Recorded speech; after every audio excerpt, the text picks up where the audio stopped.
അന്ധവിശ്വാസങ്ങളും അനാചാരങ്ങളും നിലനിന്ന പഴയ കാലത്തിൽ നിന്ന് പ്രതിഭാശക്തി കൊണ്ട് മാത്രം സാഹിത്യ ലോകത്ത് കടന്നുവന്ന സ്ത്രീകളുടെ പ്രതിനിധിയാണ് ലളിതാംബിക അന്തർജനം. അന്തർജനത്തിന്റെ 25 കൃതികളാണ് പുറത്തു വന്നിട്ടുള്ളത്. അതിൽ ഒരേ ഒരു നോവലാണ് അഗ്നിസാക്ഷി. 1976 വയലാർ അവാർഡ് അഗ്നിസാക്ഷിക്ക് ലഭിച്ചു.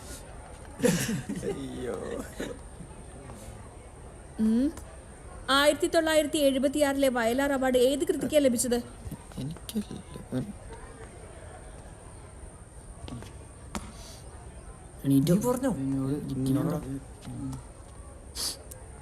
വൈശാഖ് അഗ്നിസാക്ഷി. എനിക്ക്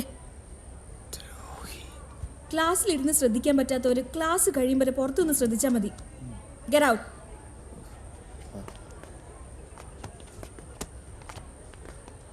സോറി. 40 വർഷത്തോളം സാമൂഹ്യവും രാഷ്ട്രീയവുമായ പരിവർത്തനങ്ങളുടെ ഓർമ്മക്കുറിപ്പുകളാണ് അന്തർജനം അഗ്നിസാക്ഷി. എന്നാലും കുഞ്ഞൻ പോടാ. കൊല്ലം ജില്ലയിലെ കുന്നൂരാണ് ജനിച്ചത്. അതിലൂടെ കൊടുങ്കാട്ടിൽ നിന്ന് മൂടുപടത്തിൽ അഗ്നിപുഷ്പങ്ങൾ, സീത മുതൽ സത്യവതി വരെ. ഇതൊക്കെയാണ് ലളിതാംബിക അന്തർജനത്തിന്റെ മറ്റു കൃതികൾ. ടീച്ചർ ഒറ്റ മിനിറ്റ്, അത് ടീച്ചറിന്റെ ഷൂ ഒന്ന് നോക്കോ?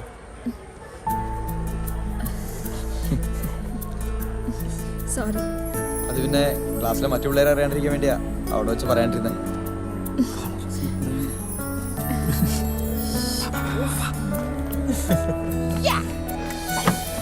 ടീച്ചറെ തല്ലിപ്പള്ളികളെ നേരെയൊക്കെ നോക്കുവാണോ? അതിനിടയിൽ കള്ളന്റെ കയ്യിൽ താക്കോല് കൊടുത്ത പോലെ ടീച്ചർ ആ കുഞ്ഞിനെ പിടിച്ച് ലീഡറുവാക്കി. ഇത്തിരി വികൃതി ഉണ്ടെന്നേ ഉള്ളൂ. പാവം കുട്ടികളാ. പാവം കുട്ടികൾ. ടീച്ചർക്ക് അവന്മാരെ കുറിച്ച് അറിയാഞ്ഞിട്ടാ. നല്ല വിളഞ്ഞ വിത്തുകളാ. കൂടുതൽ എടുക്കുമ്പോ അറിയാൻ പറ്റും. ഒന്ന് പറഞ്ഞു കൊടുത്തേക്ക്. ടീച്ചർ ഇവിടെ പുതിയതായതുകൊണ്ടാ അവന്മാരെ കുറിച്ച് കൂടുതൽ അറിയുമ്പോ ടീച്ചർക്ക് മനസ്സിലായിക്കോളും. അവന്മാരിൽ 5 പേരിൽ ഒരാളായി അതെനിക്കറിയാം, സംശയമില്ല. ഇന്നെന്തായാലും ഇതിനൊരു തീരുമാനം ഞാൻ ഉണ്ടാക്കും. അവന്മാരെ പിടിച്ച് പോലീസിൽ ഏൽപ്പിക്കാൻ വേണ്ട. പോലീസൊന്നും വേണ്ടോ? ഇതുപോലുള്ളവന്മാരെ ഞാൻ കുറെ കണ്ടതാണ്. കേരളത്തിലിപ്പോൾ സംസ്കാരം സംസ്കരിക്കപ്പെടുന്നതുകൊണ്ടാവാം കവിതകളുടെ സ്വഭാവം തന്നെ മാറിപ്പോയി. പശ്യസഖേ വടിരൂപൻ ലക്ഷ്മണ നിശേഷ ശബ്ദ ശാസ്ത്രമനേന ശ്രുത. ഇത് സംസ്കൃതത്തിൽ നിന്നും പിൽക്കാലത്ത് ആറോണി സാർ. സാറേ ഇന്നും ആരോ എൻ്റെ വണ്ടിയുടെ പ്ലഗ് കഴിച്ചെടുത്തിട്ടുണ്ട്. കുറേ പ്രാവശ്യമായി. ഒന്ന് ചോദിച്ചോട്ടെ? സംസാരിച്ചു. എൻ്റെ ബൈക്കിന്റെ പ്ലഗ് ഊരിയെടുത്ത് ആരായാലും സത്യം പറഞ്ഞ പ്രിൻസിപ്പലിന്റെ റൂമിൽ പോകാതെ ഇവിടെ വെച്ച് സോൾവ് ചെയ്യാം.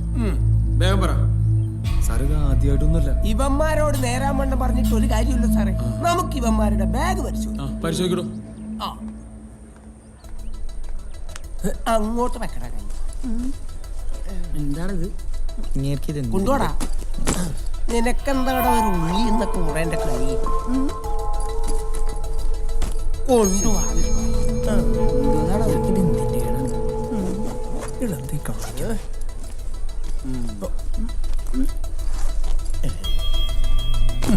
കൊണ്ടുപോടാ.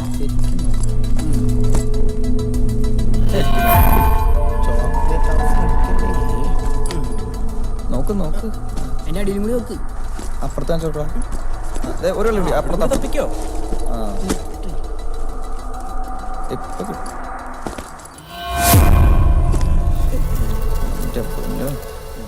ചേട്ടാ പേനല്ല ഗ്യാപ്പുള്ളൂ. കിട്ടിയാ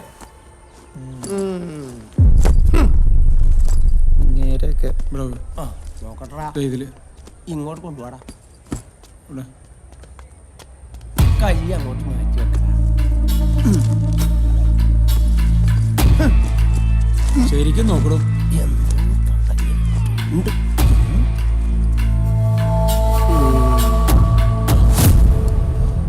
സാറേ ഇത് കണ്ട?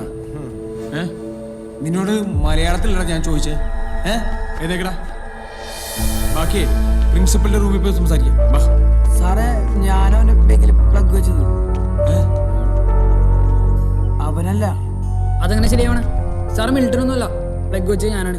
അയ്യോ തള്ളല്ലേ സാർ, അവന്റെ ബാഗിൽ ഞാനാ വെച്ചത്. ഇതെന്നതാടാ ലഘൂര്യന്മാരുടെ സംസ്ഥാന സമ്മേളനം? സാറേ ഇവന്മാരൊക്കെ ചുമ്മാ കള്ളം പറയണതാ. വൈശാന്റെ ബാഗിൽ പ്ലഗ് വെച്ചത് ഞാനാ. ഒരു കാര്യം ചെയ്യ്, 5 പേരും കൂടെ ചെല്ല്. വാടാ. നടക്കടാ അങ്ങോട്ട് ലഘൂര്യന്മാരെ. പോ.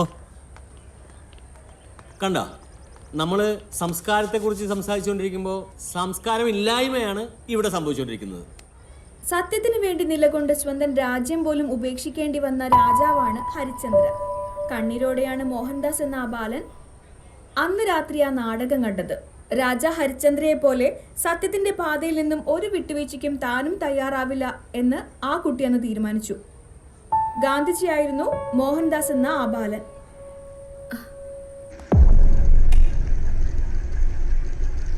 എങ്ങോട്ട് സാറേ ഇപ്പോ? നിങ്ങളാരും ഒന്ന് ക്ലാസ്സിലിരിക്കണ്ട. നിങ്ങളെ പാരൻസ് നാളെ വരുമ്പോൾ TC ഞാൻ അവരെ കൊടുത്തേക്കാം. Excuse me sir.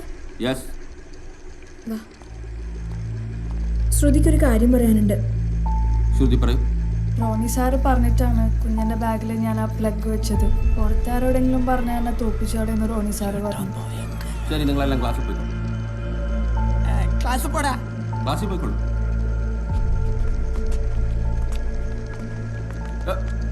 താൻ ആദ്യം പോടും. ഞാനോ? പോവല്ലേ പറഞ്ഞെ? റോണി അവിടെ നിൽക്കും. താനെന്ത് പൂക്കൃത്തരോടോ കാണിക്കുന്നത്? ഒരു അധ്യാപകനാണെന്ന് പറയാൻ തനിക്ക് നാണല്ലേ? അധ്യാപകൻ എന്ന് പറയുന്ന വാക്കിന്റെ അർത്ഥം എന്താ? വിദ്യാർത്ഥികൾക്ക് മാതൃകയായി ഇരിക്കേണ്ടവൻ. ഒരു പാവം വിദ്യാർത്ഥിയെ കള്ളനായി മുദ്ര കുത്തിയിട്ടേ തനിക്ക് എന്ത് കിട്ടാനുണ്ടോ? This is the last and final warning. ഇനി ഇതുപോലെ എന്തെങ്കിലും സംഭവിച്ചാൽ തന്റെ സ്ഥാനം സ്കൂളിന് പുറത്തായിരിക്കും. മനസ്സിലായോ? Get out from me. Hey, now, no, take this. Get off.